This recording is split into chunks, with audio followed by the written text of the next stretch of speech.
하나님의 말씀 요한복음 19장 31절부터 37절까지 말씀입니다. 요한복음 19장 31절부터 37절까지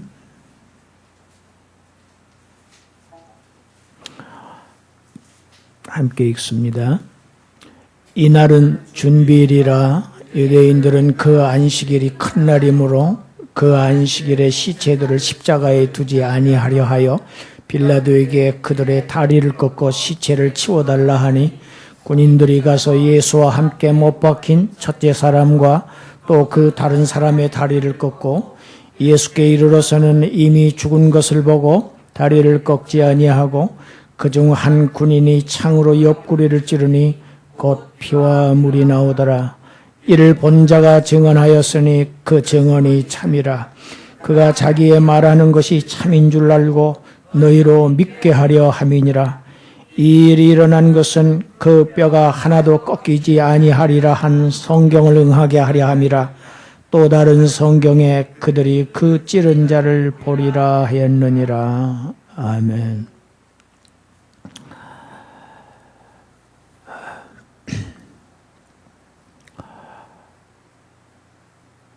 전쟁에서 이긴 자가 승리자입니다.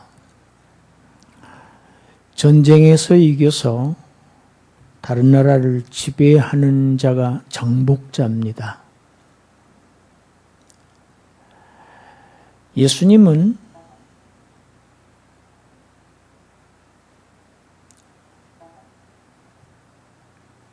시저처럼 가이사처럼 많은 나라들을 지배한 정복자가 아니십니다. 예수님은 알렉산더 왕처럼 많은 전쟁에서 승리한 승리자가 아닙니다. 전쟁에서 이기지도 않았고 많은 나라를 정복하지도 않으신 우리 주님께서 십자가에 달려서 처참하게 지금 죽어가는 가운데서 마치 승리자처럼 정복자들처럼 내가 다 이루었다고 하신 이러한 역설적인 말씀, 이런 말씀이 세상 사람들에게는 어처구니 없게 들릴 수밖에 없습니다. 어리석게 들릴 수밖에 없습니다. 그래서 사도 바울은 고린도 전서 1장 22절 이하에서 엘샤다이, 전능하신 하나님밖에 모르는 유대인들에게 십자가에 못 박힌 그리스도는 그들의 신앙에 있어서 거리끼는 것이다. 걸림돌이었다. 십자가에 못 박힌 예수는 지혜를 구하는 헬라인들에게는 어리석기 짝이 없는 것이었다. 이렇게 바울은 기록하고 있습니다. 사람들에게는 어리석게 보이고 사람들에게는 미련하기 짝이 없고 약하게 보이기 짝이 없는 십자가에 못 박힌 그리스도, 그를 통해서 하나님은 수많은 죽은 자들을 다시 살려내시는 이러한 놀라운 능력을 나타내셨다. 못 박힌 그리스도가 바로 하나님의 지혜이고 십자가에 못 박힌 사람의 눈으로 보기에는 패배에 불과한 그 죽음이 하나님의 능력이었다. 이렇게 명쾌하게 이 역설의 복음을 바울은 증거했습니다.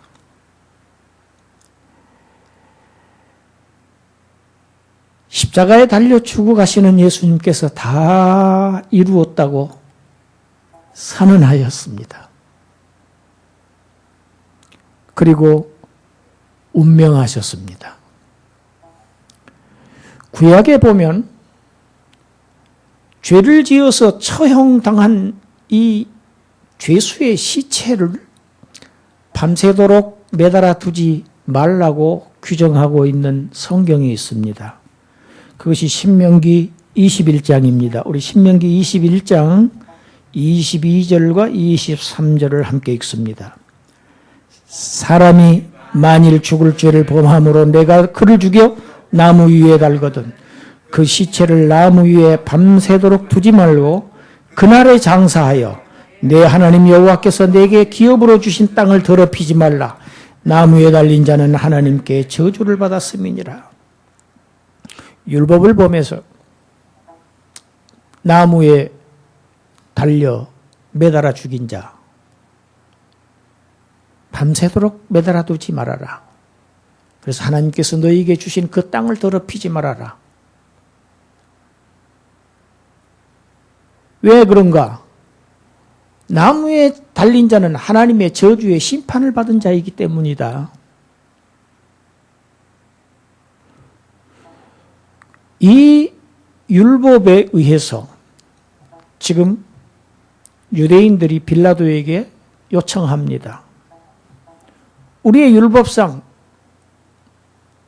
저 강도 둘과 예수 시체를 치워야 된다. 왜? 오늘은 6월절 준비일이고 내일은 안식일이기 때문이다. 밤새도록 나무에 매달다 놓지 말고 그날에 매장하라, 장사해라. 안식일에는 더욱 그러했습니다. 사람의 목숨이 참 허망하기도 하지만 어떨 때는 즐기기도 합니다. 십자가에 못만 박아서 매달아 놓은 이 사람의 목숨이 하루 이틀을 넘어서 며칠간 연장되기도 했었습니다. 왜? 못만 박아 놓았기 때문에. 그래서 빨리 시체를 치워야 하기 때문에 죽음을 앞당기게 하기 위해서 하는 것이 다리뼈를 꺾는 것이었습니다. 다리뼈를 꺾어서 큰 충격을 주어서 빨리 피가 흐르도록 출혈을 하게 하고 다리뼈를 큰 충격에 의해서 부러뜨리고 나면은 다리가 부러지기 전까지는 온 몸의 체중이 하체까지 분산돼서 골고루 그 체중을 감당하지만은 다리뼈를 부러뜨린 다음에는 온 몸의 체중이 가슴을 압박한다고 합니다. 가슴을 압박해서 심장을 압박해서 호흡을 불가능하게 만드는 것입니다. 그래서 빨리 죽게 만드는 방편입니다. 실제로 고고학자들이 1968년에 최초로 십자가형에 처해진 유골을 발견했습니다. 그런데 그 유골을 보니까 아주 최초 단 한 번의 큰 충격으로 다리뼈가 부러진 그러한 유골을 발견했습니다.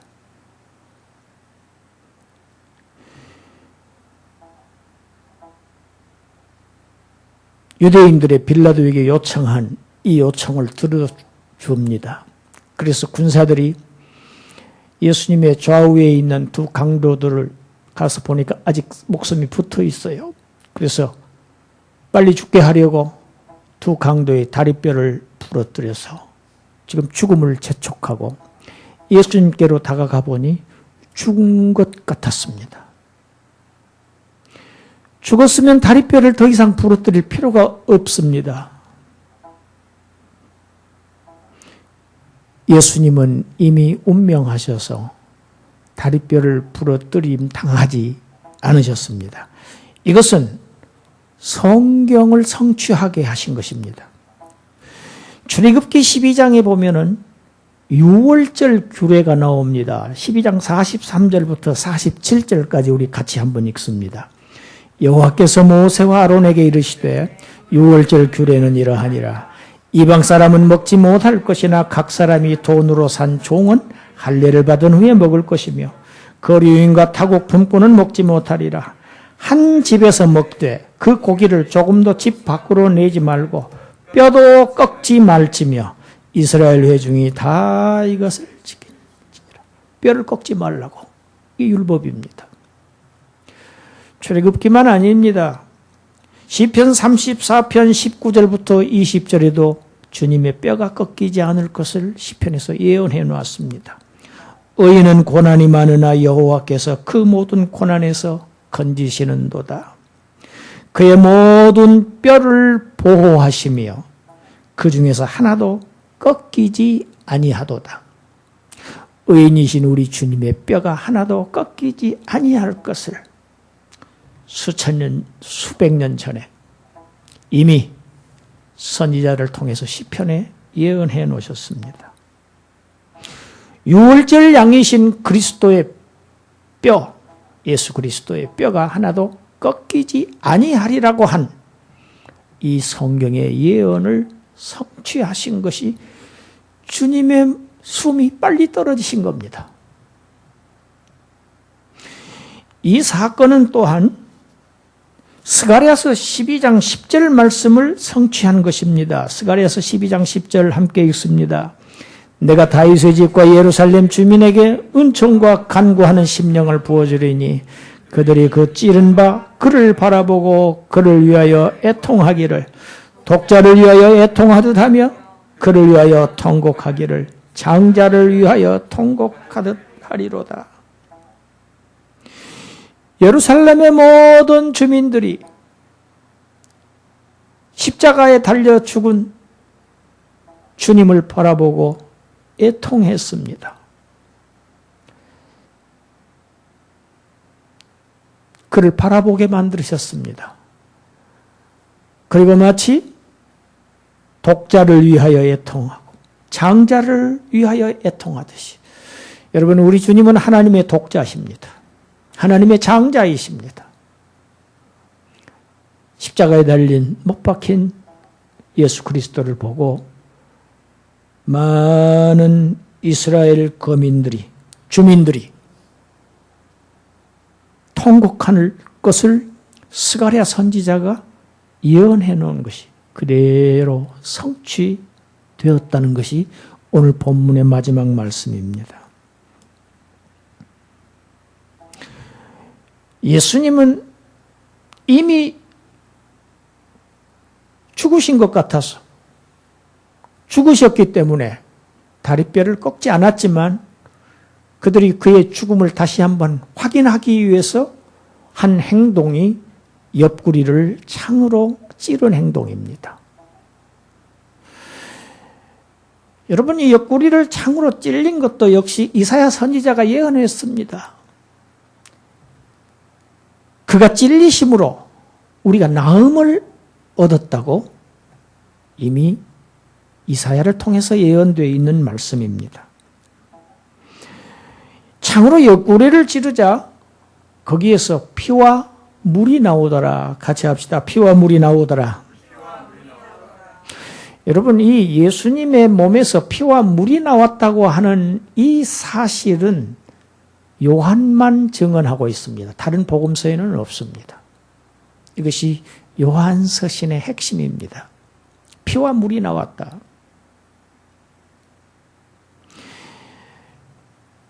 요한은 피와 물이 나왔다, 내가 보았다 하고 증언하고 있습니다. 오늘 본문에서 보면은 이를 35절에 이를 본 자가 증언하였다. 많은 예루살렘 사람들이 보았지만은 통곡했지만은 증언한 이는 이를 본 자. 요한은 자신의 이름을 드러내지 않습니다. 계속 이렇게 표현합니다. 주님의 사랑을 받은 자, 이렇게 자기를 내세우지 않았습니다. 증언했습니다. 요한 1서 1장 1절에 보면은 태초부터 있는 생명의 말씀, 로고스, 생명의 말씀, 로고스이신 그리스도에 관하여는 우리가 그에게 들었고 우리가 눈으로 본 바고 자세히 보고 우리의 손으로 만진 바라 이렇게 얘기했습니다. 사도들은 육체로 오시는 그리스도를 그에게서 말씀을 들었고 천국 복음을 들었고 그를 직접 눈으로 보았고 그들의 손으로 만졌습니다. 그렇기 때문에 그들이 손으로 만진 그리스도, 눈으로 본 그리스도, 함께 거했던 그리스도를 증언할 수 있었던 것입니다. 할렐루야. 그래서 그들의 증언은 참입니다. 진리입니다. 거짓이 없습니다. 허위가 아닙니다. 우리는 우리의 본 것을 증언한다. 창으로 옆구리를 찔렀더니 피와 물이 나오더라. 우리가 이것을 증언한다. 이 증언은 참이다. 진리다. 왜 이것을 증언하는가? 같이 합시다. 너희로 믿게 하려 함이로다. 믿게 하기 위해서 우리가 증언한다. 복음서가 쓰여질 당시 이 요한복음, 요한일서 이 쓰여질 당시에 어떻게 해서 하나님의 아들이, 하나님의 메시아가 약하고 천하고 더러운 인간의 육체를 입고 오실 수 있다는 말인가? 저 사람은 그리스도가 아니다. 메시아일 리가 없다. 이렇게 주장했던 많은 이단들이 있었습니다. 그것을 영지주의 또는 그들이 주장했던 것을 가현설이라고 부릅니다. 이런 주장했던 이단들에 대한 반박입니다. 지금 요한은 반박하고 있습니다. 그 옆구리를 찌르니까 군사들이 찌를 때 그 옆구리에서 피와 물이 나왔다고 그들을 반박하고 있는 것입니다. 피와 물이 나왔다는 것은 무슨 의미입니까? 육체를 가지고 오신 그리스도라는 증거다 하고 육체로 오신 것을 부인하는 그러한 적그리스도들, 이단들에게 지금 증언을 하고 있는 말씀입니다. 이 피와 물의 의미를 요한은 요한일서 5장에서 다시 자세하게 설명합니다.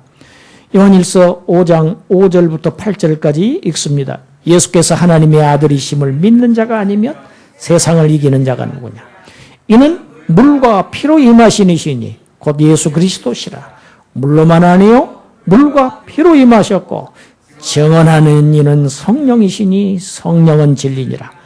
증언하는 이가 셋이니 성령과 물과 피라. 또한 이 셋은 합하여 하나이니라. 아멘.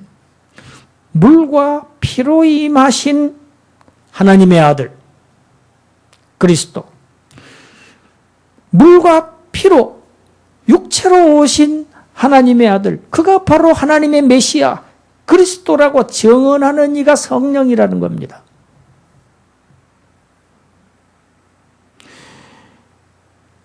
참 사람이신 예수님, 그는 참 하나님이셨다. 이 물과 피는 예수님이 누구신가를 증언을 합니다. 이 물과 피가 나왔다는 사실은 그리스도께서 성육신하셔서 인간의 몸을 입고 오신 진짜 사람이었다. 참 사람이었다는 것을 증언하고 있습니다. 참 사람으로 오신 그가 바로 그리스도 하나님의 아들이라고 증거하시는 이는 성령 하나님이시다. 하나님이 증언하신다. 여러분, 예수님에 대한 증언은 성경 곳곳에 복음서에 있습니다. 마태복음 3장에 보면 예수님께서 요단강에서 강물에서 세례를 받고 물 위로 올라오실 때 하늘이 열리고 하늘에서 하나님께서 직접적으로 증언하십니다. 이는 내 사랑하는 아들이요 내 기뻐하는 자라 하시고 성부께서 직접 성자를 증언하셨습니다. 마태복음 17장 변화산에서도 하나님의 직접 증거가 있습니다. 엘리야가 아니야, 모세가 아니야, 예수 그리스도, 그는 내 사랑하는 아들이니 너희는 그의 말을 들으라 하고 하늘에서 음성이 들렸습니다. 사람으로 오신 예수는 단순한 인생이 아니고 하나님의 아들, 하나님께서 보내신 메시아, 곧 그리스도이시다. 이것을 증언하시는 이가 있는데 성령 하나님께서 그를 증언하신다. 이 성령 하나님의 이 증언을 거짓이다 이렇게 모독하는 것이 성령 모독죄에 해당합니다. 예수님의 몸에서 피가 나왔다는 사실이 무엇을 의미하는가? 피가 나왔다고 하는 사실은 우리에게 영원한 속죄를 이루어 주셨다는 것을 의미합니다. 우리 레위기 17장 11절과 이어서 히브리서 9장 22절을 연속해서 읽어보겠습니다. 육체의 생명은 피에 있습니다. 내가 이 피를 너희에게 주어 제단에 뿌려 너희의 생명을 위하여 속죄하게 하였나니 생명이 피에 있으므로 피가 죄를 속하느니라. 히브리서 9장 22절 율법을 따라 거의 모든 물건이 피로서 정결하게 되나니 피 흘림이 없은즉 사함이 없느니라. 만약에 예수님을 빌라도가 교수형에 처했다고 하면, 목을 졸라 죽이는 교수형에 처했다고 하면, 피가 흐르지 않게 죽였다고 하면 저와 여러분의 속죄는 이루어질 수 없습니다. 반드시 피가 흘려져야 했습니다. 그 피가 흘려졌다는 사실은 생명을 희생하셨다는 말씀입니다. 그리스도의 생명을 버려서 저와 여러분들에게 생명을 허락하셨다는 이 놀라운 사실이 피입니다. 구약의 율법은 죽을 수밖에 없고 자신도 죄를 가지고 있는 이런 약점을 가진 사람을 제사장으로 세워서 속죄 제사를 드리고 했지만 하나님께서는 죄가 없으시고 악도 없으시고 더러움도 없으시고 거룩하신,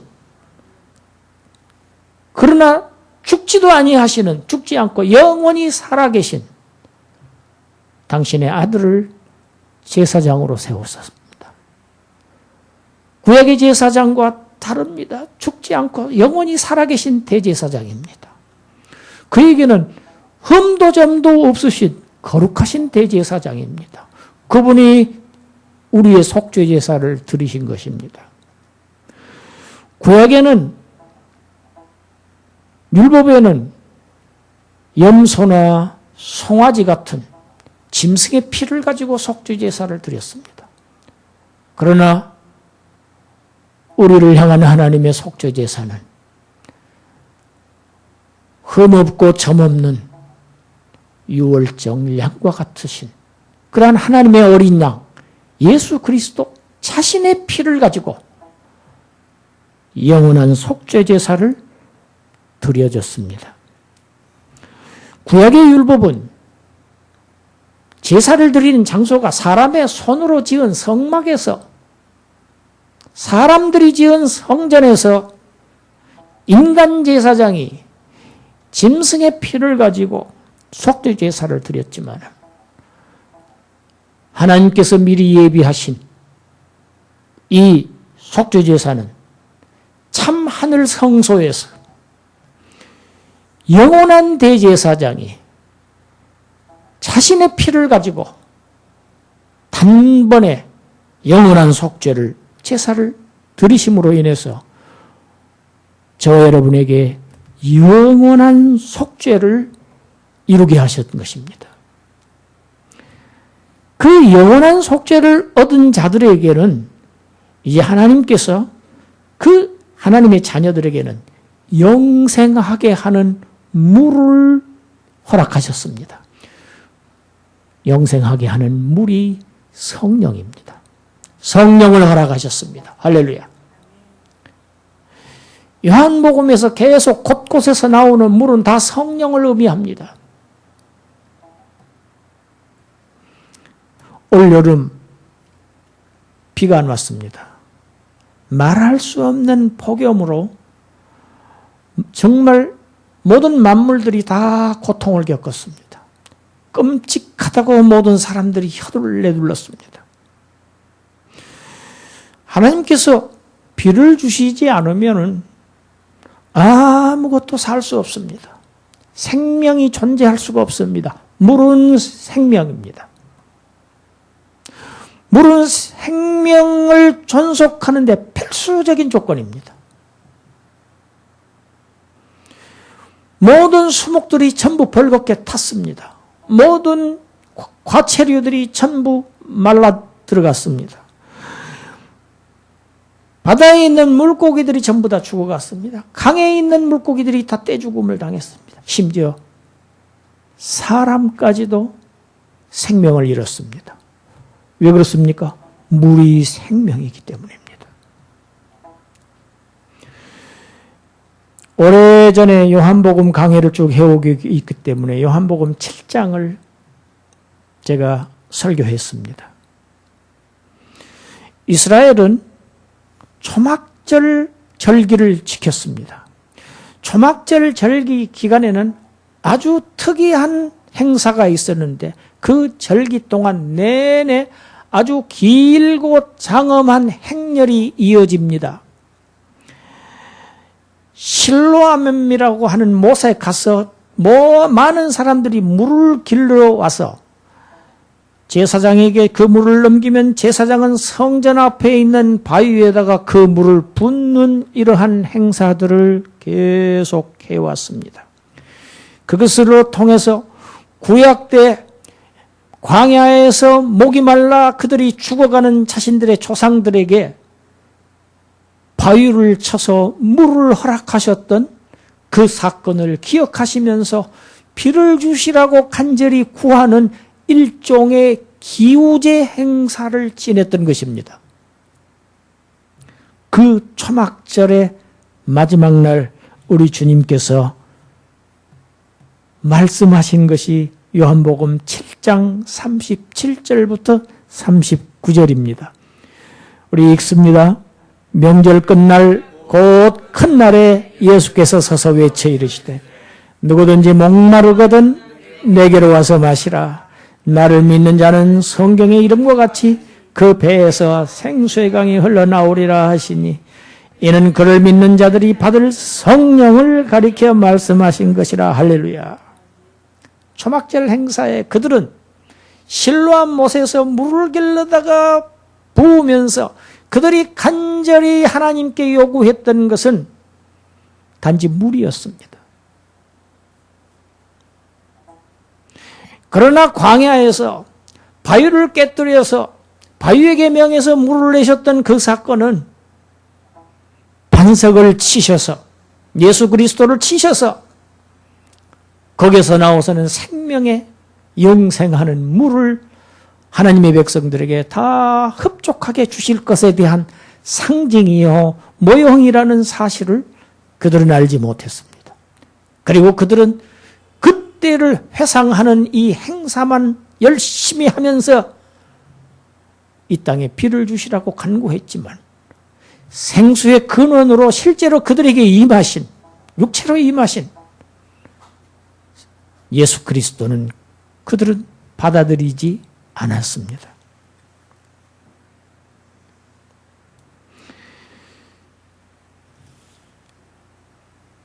내게로 와서 마시라. 내게로 와서 마시는 자는 영원히 죽지 아니하리라. 그 배에서 영생하는 물이 강같이 흐르리라. 그들에게 성령을 내가 주리라. 주님의 이 메시지는 유대인들에게는 알아들을 수 없는 비밀이었습니다. 그들은 예수를 거절했습니다. 하늘에서 내리는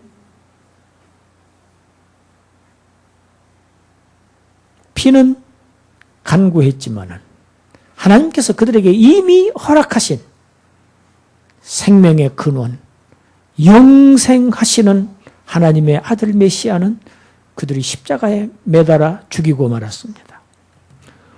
모세가 바위를 쳐서 생수를 내게 해서 광야에서 목말라 죽어가는 이스라엘 민족들을 살렸듯이 하나님께서 반석이신 예수 그리스도를 치셔서 저와 여러분들의 영원한 속죄를 이루셨습니다.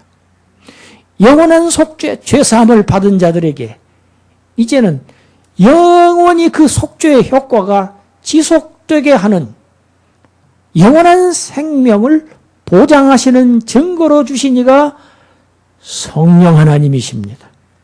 성령을 주셔서 우리 가운데 그 성령이 임재하고 계십니다.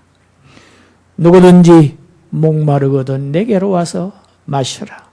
믿는 자는, 같이 합시다. 믿는 자는 그 배에서 생수의 강이 흘러나리라. 생수의 강이 흘러나리라.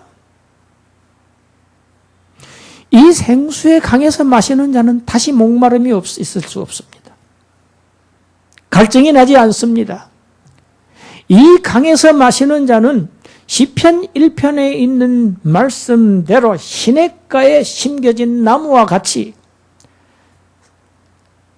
철을 따라 열매를 맺게 되어 있습니다. 그 잎이 항상 청청하게 되어 있습니다. 가물어도 올여름같이 가물어도 시냇가에 심겨져 있는 나무는 마르지 않습니다. 잎이 항상 푸릅니다. 항상 열매가 달립니다. 그가 하는 모든 일이 형통하리로다 하고 시편 기자는 기록하고 있습니다. 성령이 내주하시 생수의 강이 우리 속에서 흐르고 있습니다. 이 사실을 우리는 알아야 하고 의식하고 해야 되고 항상 믿고 살아야 합니다. 이것이 우리의 영원한 생명의 근거가 됩니다. 우리에게 능력이 됩니다. 이 강에서 늘 목축임을 당하고 이 강에서 이 생명의 샘물을 마시는 자는 영생합니다. 할렐루야. 하나님의 은혜를 찬양합니다. 기도드리겠습니다. 하나님 감사합니다. 주님의 피로 염소와 송아지의 피로 아니하고 오직 자기 피로 한 영원한 속죄를 우리에게 이루어 주셨어. 이제 다시 제사 드릴 것이 없이 영원한 속죄를 이루어 주신 하나님의 은혜, 예수의 피의 공로를 입은 사람들, 하나님의 은혜를 찬양합니다. 영원한 속죄를 얻고 우리의 배에 생수의 강이 영원토록 흘러나가게 하시는 성령 하나님을 우리에게 보내주신 은혜, 감사함으로 저희들이 하나님을 찬양하는 삶을 살게 하여 주시옵소서. 하나님만 예배하는 저희들 되게 하여 주시옵소서. 예수님 이름으로 기도드리옵나이다. 아멘.